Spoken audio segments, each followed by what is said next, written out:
inspire, empower, grab your girls and soar a little higher.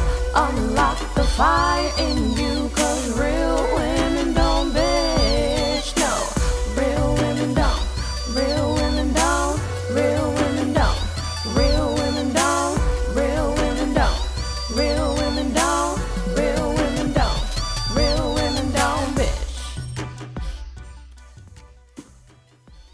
Hey, thank you for joining me on the Real Women Don't Bitch podcast.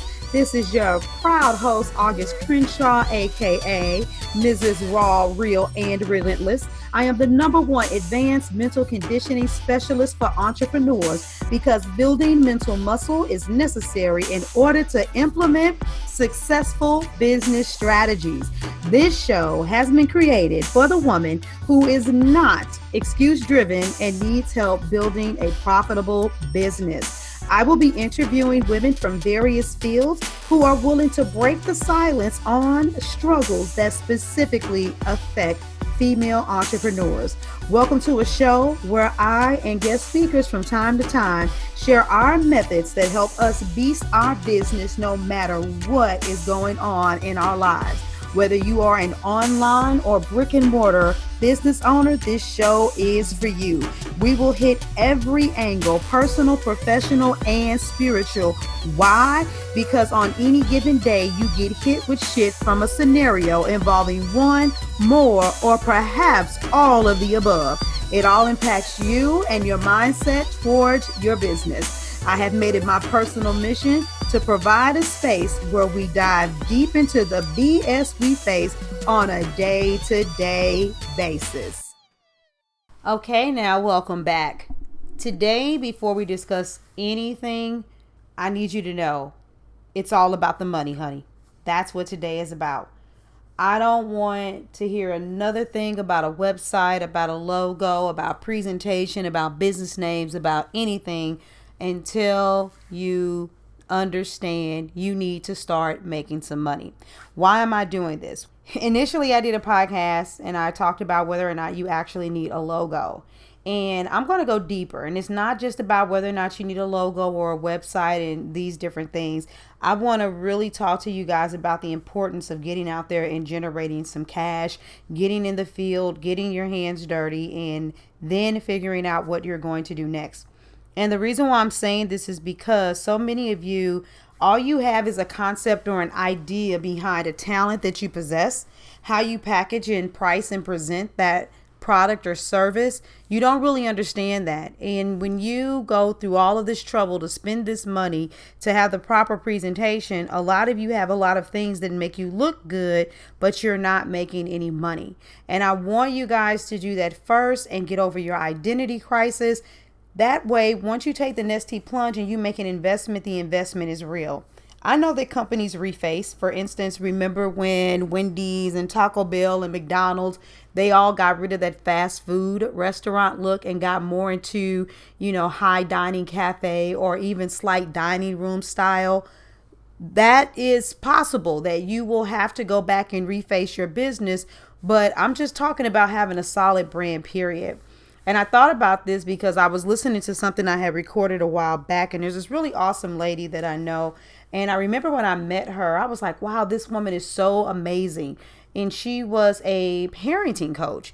And I was like, oh man, I really like this because this is so laser focused and so specific, helping moms with those chaotic issues that you go through with kids and understanding how to validate them and communicate with them to give them freedom, but give them structure.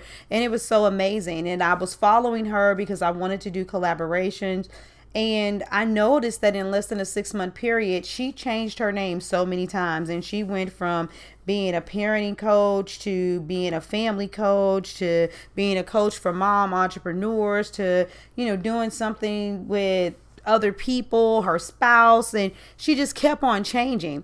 And no matter what, I was just looking at her like, are you making any money? You can't be making money because you can't even stay consistent with a message long enough in order to drive traffic to you, let alone retain the attention of the people that you're attracting. And I really want to teach you guys what I mean by this by using myself as an example. When I first started in the industry, I was a life coach. And that is because it's the only thing that I could see for myself. When I looked at everything that I had done in ministry, the people that I had helped, whether I started a ministry, was working in church, or the people that I helped who, when I was a cosmetologist, I didn't just say, oh, sit in my chair and we have some good chats. I mean, people literally would come to my house and maybe see me once a week and get advice on things. I like really dug in deep with people. Once I realized my life path, and I started working with these individuals, I was like, oh my God, this is what I'm put on the planet to do. I'm put on the planet to be a life coach.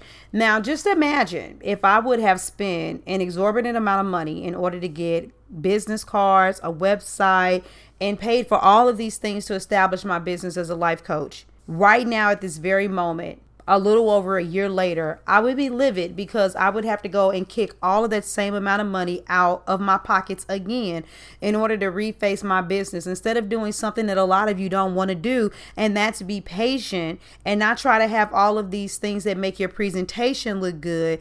Instead, what I was doing was honing my skills and then putting myself out there so that I could generate income. And by honing my skills and generating income and communicating with people, I began to figure out who I was. And I realized that I was much more than just a life coach. Now, the funny thing is my husband is a man of vision. He used to go out and tell people, oh yeah, my wife can help you with this stuff. He'd come back home, babe, I met this person. I told them they need to work with you. You're an excellent business coach. He saw it. I didn't see it for myself right away.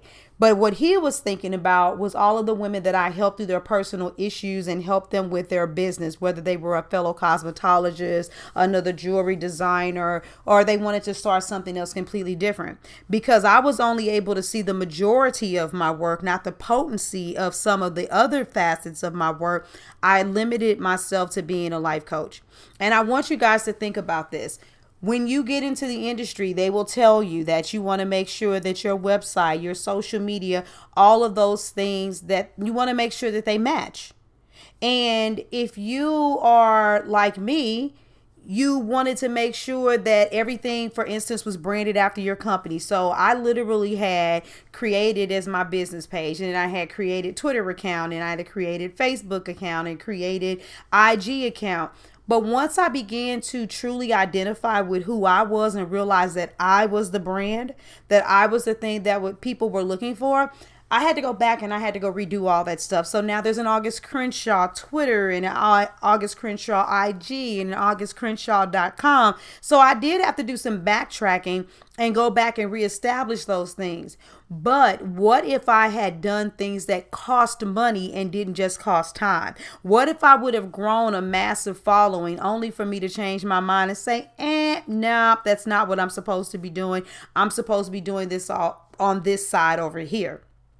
This is why I want you guys to truly understand it's important for you to pause, to wait for a second, and to really get in tune and in touch with what's going on with you energetically, to truly understand who it is that you're talking to, who you're working with, what your products or services are. If this thing that you're very passionate about, whether or not it is actually something that will yield a profit. And if not, how do you need to tweak it so that it will? And when you tweak it, is that something that you will still enjoy doing? So much more time and energy needs to be put into understanding who you are and what you do and who you're reaching before you ever begin to think about getting all of this stuff in order. So yeah, yesterday it was specifically about a logo, but I just want you guys to take the time and think about it, period.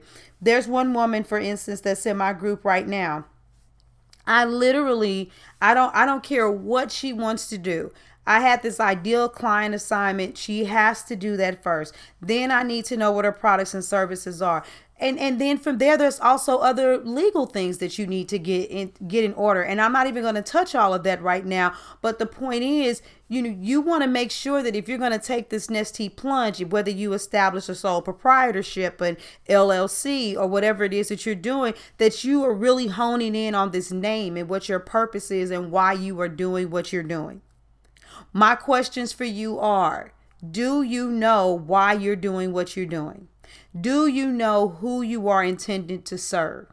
Now, take those questions and peel back a layer and say, if I was going with total freedom, am I denying myself anything with this title? Like how I said I was a life coach. I didn't want to say that I was a business coach.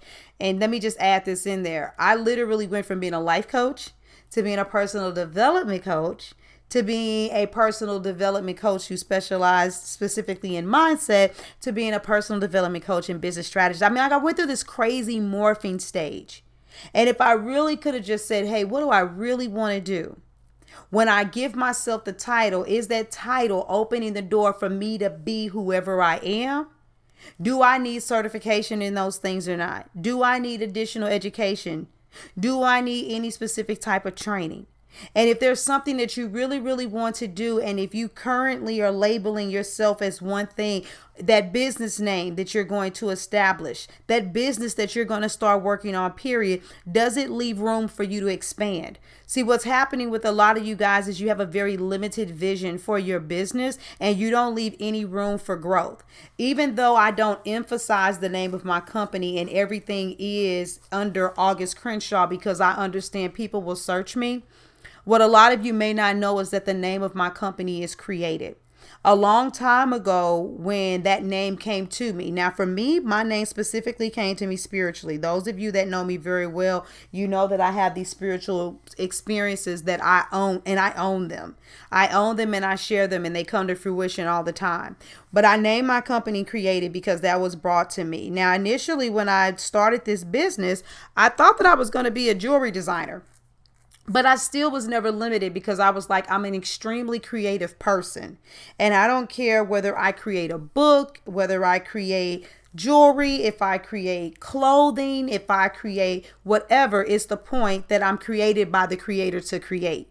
And so the name of my company is Created. And what ended up happening is, even though I left the jewelry and all of that stuff alone, what I realized is that I was helping people create their vision and their dream and their purpose. I realized that I was created to be an extraordinary person and that it was my responsibility as a coach to convert other people. And so even in the middle of the mix-ups, the question that you need to ask yourself when you think about your business and your purpose and why you're put on the planet, have you left yourself room in order to be able to grow and expand? Get out there and start working with what you have, feeling the experience, getting feedback from people so they can tell you how they feel about the service that you provide, your presence, your demeanor, and all of those things. Grow into who you are, get a firm understanding on what you do, and then start investing money. Then start establishing groups. But don't spend so much time trying to spend so much money on things. And please understand that changing your name 6 or 7 times, that's not what's going to give you clarity. It's definitely not going to give your potential clients clarity. And you're not going to find yourself being in a position to be profitable. So get to the money, honey. Get out there and represent yourself and start making money in your business before you start wasting a lot of time, money, and energy into something that isn't going to yield you a profit. I pray that this nugget really, really blessed you guys today. Until the next time, I'm out of here. Thank you for joining me today. Remember to cultivate a mindset that is biased towards taking action. No bitching, whining, or complaining. Here, our mantra is, real women don't bitch, we get shit done. See you next week as I continue to bring you what you need to keep your head in the game and beast your business. Don't forget to hit subscribe and leave us a 5-star review. Would you like a specific topic covered? Have a question you would like answered live? Then head on over to realwomendon'tbitchpodcast.com. Subscribe to my email list, hit me up, and I got you. Interested in being a guest speaker? You walk the walk, then you can sign up on the website too. This is your #1 advanced mental conditioning specialist for entrepreneurs, Mrs. Raw, Real, and Relentless, signing out. Deuces!